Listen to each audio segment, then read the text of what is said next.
Why are older single women starting to panic? Let me share a real-life case with you.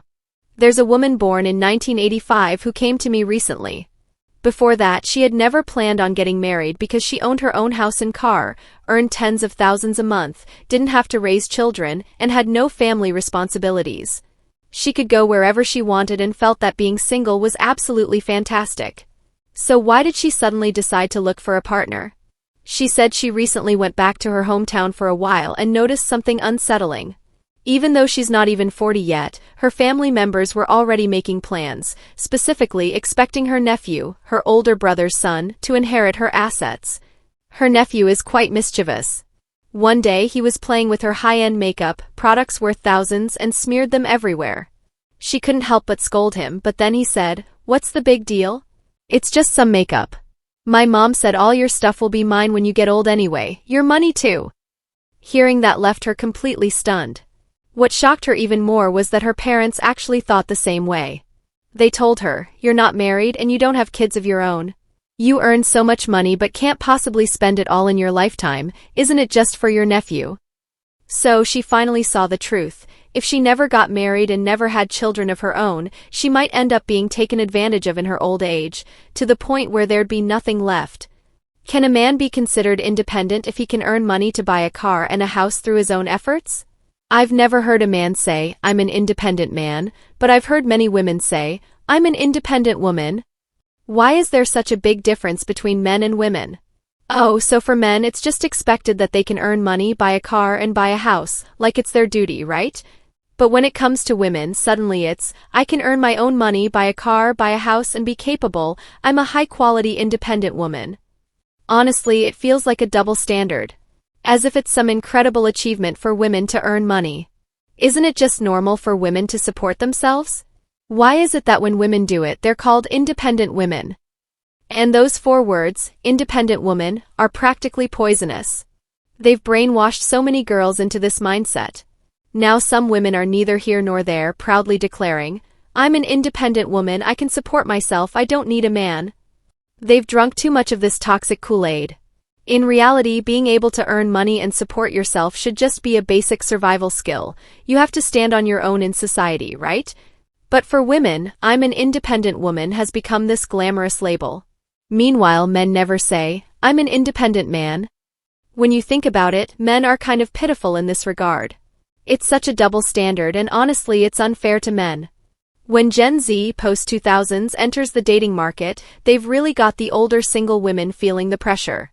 One of my female followers, born in 2002, asked me to help vet a potential partner for her. So I asked her, "How much bride price are you expecting?" She said her mom just wants her to go through the motions, 30,000 to 50,000 yuan would be enough. Then I asked, "What about a house and car?" She laughed and said, "Sis, who even buys a house these days? Spending millions on a concrete box, draining your family's savings, and then shackling yourself to a lifetime of debt and drudgery." She also added, "And cars? I think they're just money pits.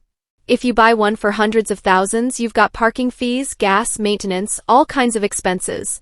Even if I took taxis every day, I've done the math, and it still wouldn't cost as much." Honestly, I was pretty surprised by her perspective. She even said, "Finding an older guy is way more reliable than some young, immature guy. They've got life experience, emotional stability, and they know how to treat people well." Now, Gen Z is skipping over material requirements entirely and snatching up all the promising, dependable men. Which leaves older single women in an awkward spot. What are they supposed to do now? You've got to admit, Gen Z is a force to be reckoned with, not just in shaking up the workplace but also the dating scene. It's like the moment Gen Z showed up, women born in the 80s and 90s suddenly lost their edge. What do you think? Let me tell you guys about the money-grabbing tactics some girls use. This is a must-watch for you men. When they first meet you and take a liking to you, they'll start by asking you to do small things like order takeout or buy them bubble tea. It's a way to test the waters. After all, it's just a few dozen bucks, not a big deal, right? Ha! Most guys would agree, but if you refuse, you'll get called stingy and then bam, deleted. A few weeks later, they'll start borrowing money, sometimes tens of thousands, but usually a few thousand. And once they borrow it, don't expect it back. If you confess your feelings at this point, they might say yes, but your expenses will only grow bigger. travel expenses for going back home, medical bills, and once you're officially together, it gets even crazier. Birthday gifts costing thousands, then they'll come after you for mortgage and car payments. Some might even ask you to invest hundreds of thousands in their new business. And in the end? Surprise! You find out they've been playing the field the whole time. Men, open your eyes, don't be a walking ATM. I'm a 36 or 37-year-old single woman, and many people ask me why I'm still unmarried at this age. From 20 to 28, I was in South Korea, and after 28, I returned to China. Honestly, before 30, I never really thought about marriage. So whenever someone I was dating brought up marriage, I ended the relationship. It wasn't until after 30 that I started considering it seriously, but at the time I didn't have a clear understanding of what I wanted, so I missed several opportunities. Do I regret it? Maybe it just wasn't the right timing. Even now, perhaps the right chance hasn't come yet. I was born in 1981, so I'm 44 years old this year. I'm not married and don't have children. Life is just an experience. Each of us is nothing more than a speck of dust in this vast universe. Don't think too highly of yourself and don't live by the opinions of others. Don't let their words affect your mood. If there's something you want to experience, go for it. If there's something you don't want to experience, then don't. Life is just a few short decades. How many people actually get to live according to their own wishes? I feel fortunate, at least I'm living the way I want to. That's my current reality. Don't say that older single women are at fault. Older single women and gold diggers are two completely different things, no problem there. Older single women are older single women because certain things in their lives delayed them, leading to their current marital situation.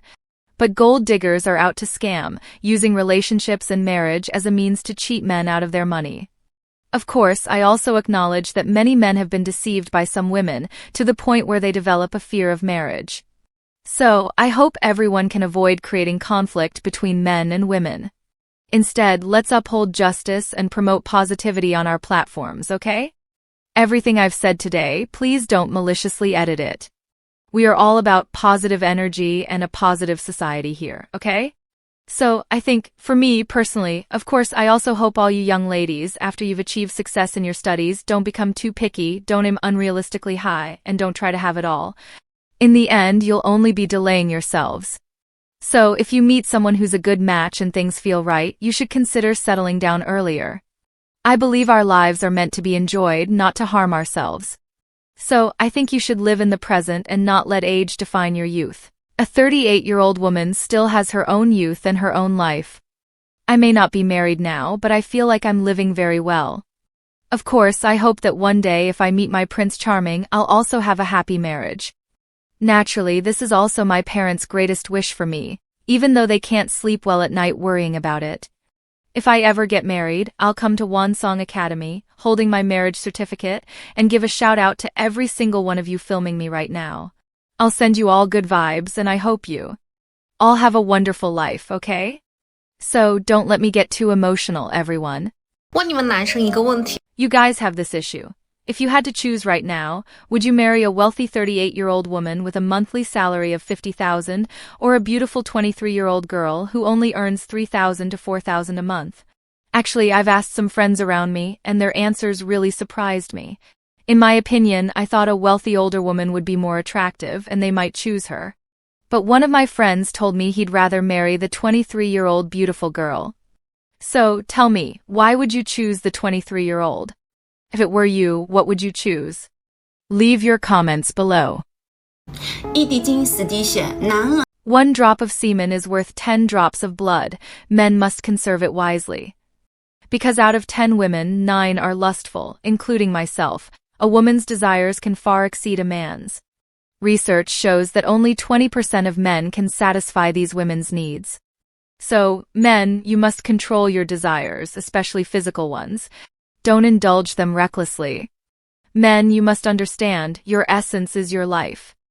Preserving it is like preserving your life. The Yellow Emperor's classic of medicine long ago stated, 1 drop of semen equals 10 drops of blood. The more you expend, the sooner you die. In fact, what you lose is your marrow and brain essence, your very life force. Lose it all and you'll die. Your genes will vanish from this world, turning to mud or dust.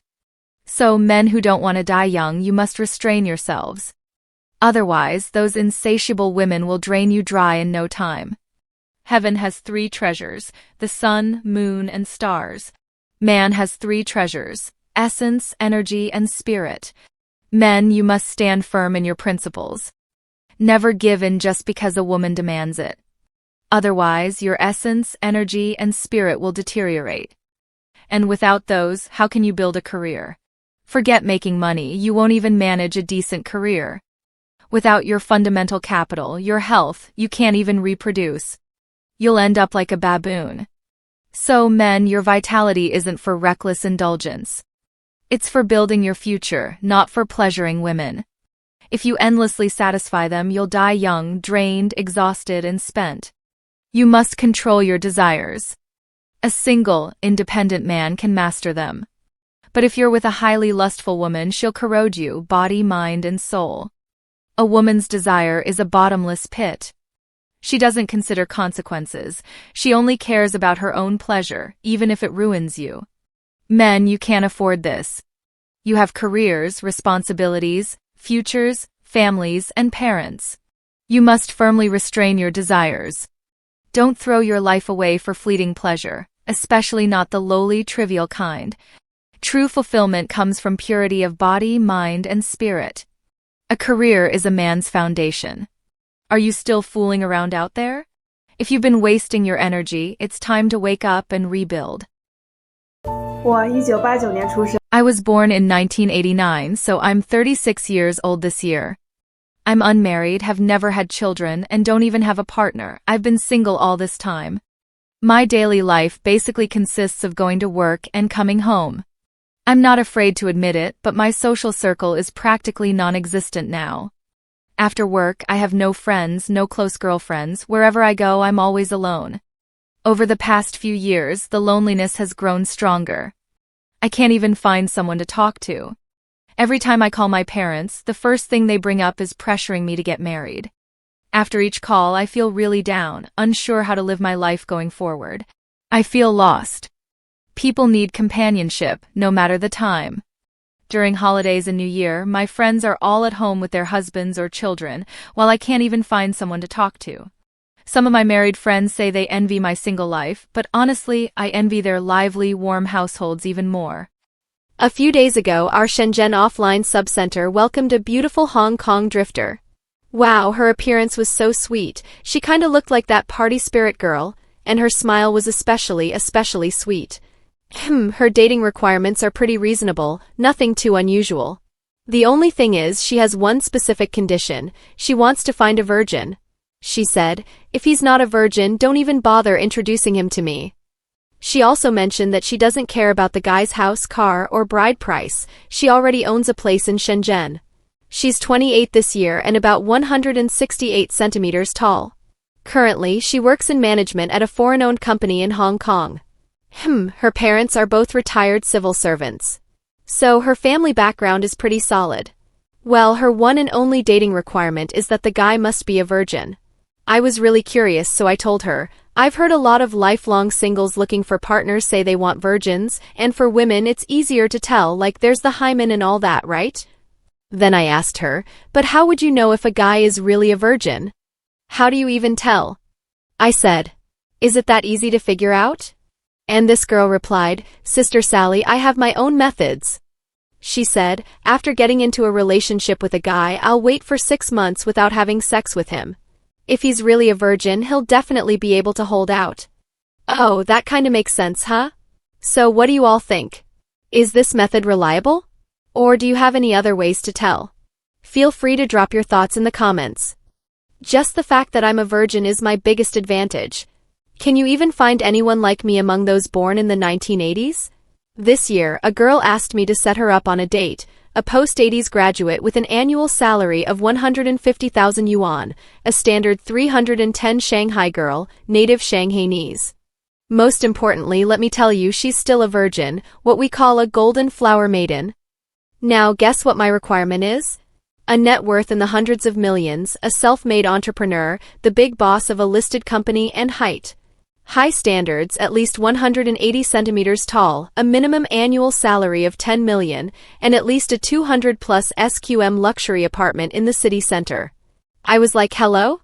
I asked her, girl, what exactly are you thinking? The girl confidently replied, just the fact that I'm a virgin is my biggest advantage. Can you even find anyone like me among those born in the 1980s? This is my capital.